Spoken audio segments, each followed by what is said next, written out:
Participant number 2 is James Davis.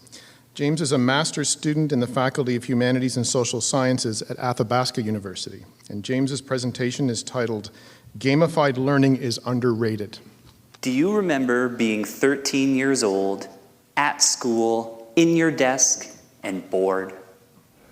Bored to the point where it felt like your will to learn was being drowned to death in a pool of bland and uninteresting oatmeal? The most boring thing I could think of. Anyway, if you can't tell, I do remember that.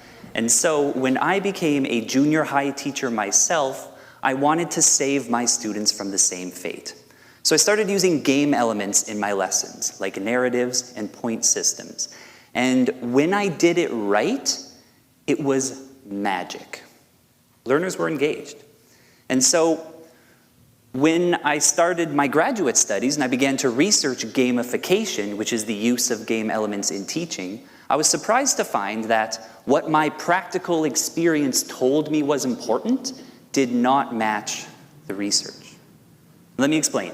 If you take a look at my yellow visual there in the middle, this is an example of the gamification of this presentation.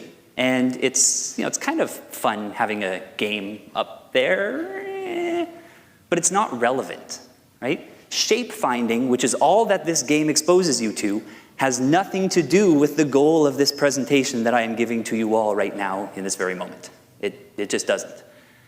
And so the problem is that it's this sort of non-relevant, middle-of-the-road version of gamification that research is primarily researching and reporting on.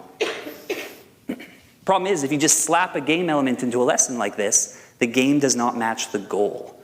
My research question is, what if the game does match the goal? What happens to engagement then?